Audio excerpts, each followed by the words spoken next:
Perdana Menteri Israel dari David Ben-Gurion sampai Benjamin Netanyahu memiliki kisah kelam dan kejam pada masing-masing masa pemerintahannya. Tapi ternyata ada satu pemimpin yang menarik perhatian untuk diceritakan.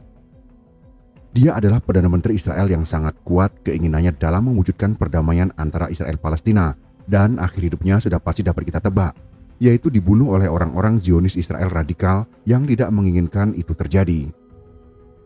Perdana Menteri Israel yang dimaksud adalah Yitzhak Rabin, Perdana Menteri Israel yang memerintah pada tahun 1974 sampai dengan tahun 1977 dan tahun 1992 sampai dengan 1995.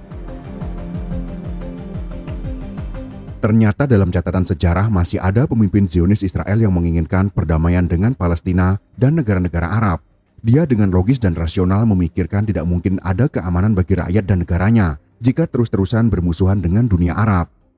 Maka ketika dia menjabat yang kedua kalinya, dia berusaha menarik perdamaian dengan Palestina yang ketika itu diwakili oleh Yasser Arafat dari faksi Fatah.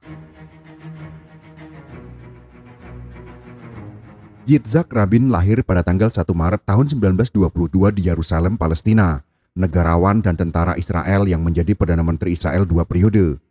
Dia berusaha membawa negaranya menuju perdamaian dengan negara-negara tetangganya, yaitu Palestina dan negara-negara Arab.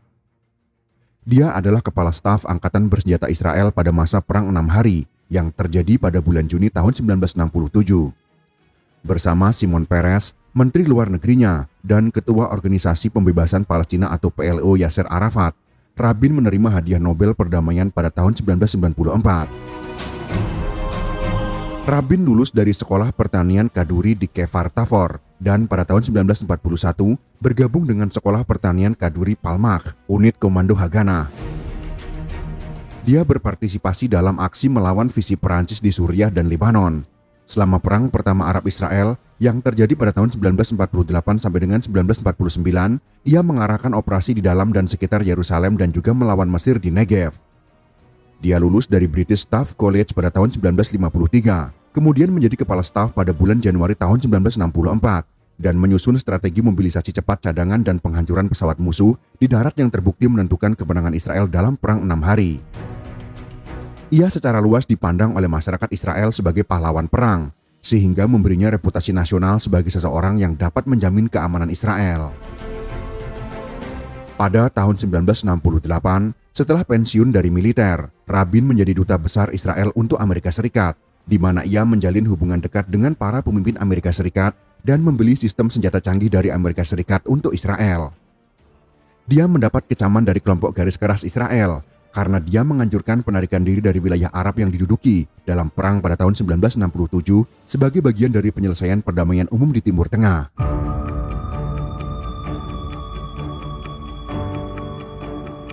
Yitzhak Rabin kembali ke Israel pada bulan Maret tahun 1973.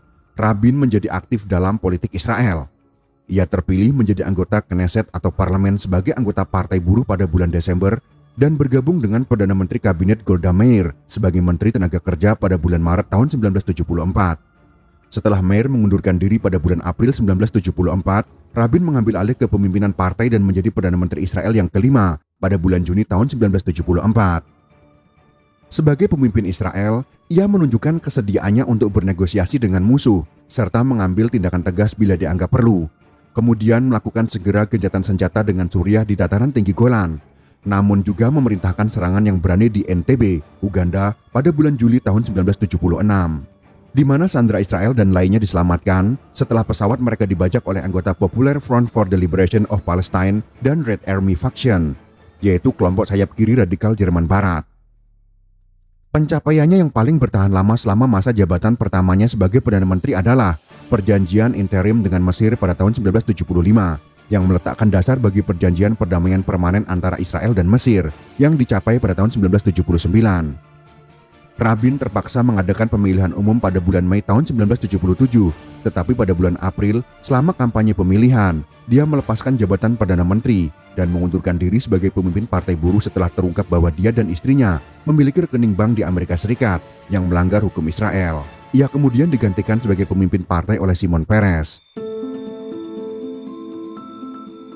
Rabin menjabat sebagai Menteri Pertahanan di pemerintahan koalisi Partai Buruh Likud dari tahun 1984 hingga tahun 1990, menanggapi dengan tegas pemberontakan yang dilakukan oleh warga Palestina di wilayah pendudukan.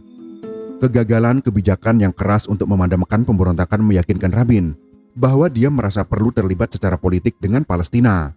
Sementara itu sikapnya yang keras selama karir militer dan politiknya telah menjamin kepercayaan publik terhadap kemampuannya untuk membuat konsensi tanpa mengorbankan keamanan.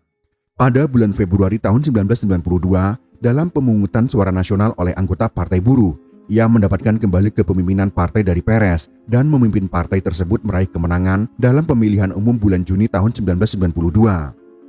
Ia kemudian membentuk pemerintahan dengan mandat untuk mengupayakan perdamaian yang menjadi salah satu isu pemilu untuk memikat rakyat mendukung Partai Buruh. Setelah menjadi Perdana Menteri yang kedua kalinya, Rabin membekukan pemukiman baru Israel di wilayah pendudukan. Pemerintahannya melakukan negosiasi rahasia dengan PLO, yaitu Palestine Liberation Organization, yang berpuncak pada perjanjian Israel-PLO atau yang dikenal sebagai Perjanjian Oslo pada bulan September tahun 1993, di mana Israel mengakui PLO dan setuju untuk secara bertahap menerapkan pemerintahan mandiri terbatas bagi warga Palestina di tepi barat dan Jalur Gaza. Pada bulan Oktober tahun 1994, Rabin dan Raja Hussein dari Yordania setelah melakukan pertemuan secara rahasia menandatangani perjanjian perdamaian penuh antara kedua negara. Perjanjian Oslo menghadirkan banyak kritik dari kedua belah pihak, baik dari Palestina ataupun dari Israel sendiri. Di sisi Israel, banyak orang yang menyebut perjanjian Oslo adalah sebuah kemunduran bagi negara. Tak hanya itu, beberapa pihak pun menyebut Rabin sebagai pengkhianat. Hasilnya ia mendapat sebuah serangan mematikan dari seorang ekstremis Yahudi sekitar tahun 1995. Rabin ditembak mati setelah menghadiri rapat umum di King Square Tel Aviv. Kejadian terjadi ketika Perdana Menteri Israel itu berjalan menuju mobilnya. Tiba-tiba seorang ekstremis Yahudi bernama Yigal Amir menembaknya di bagian lengan dan punggung. Saat ditangkap, diketahui bahwa Amir memiliki koneksi dengan kelompok sayap kanan Yahudi Eyal. Terkait alasannya, Amir menyebut Rabin berniat memberikan negara kami ke orang-orang Arab.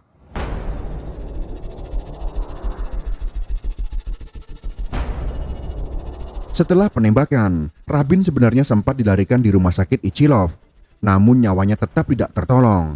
Perdana Menteri Israel ini meninggal pada tanggal 4 November tahun 1995, tepat pada usia 73 tahun.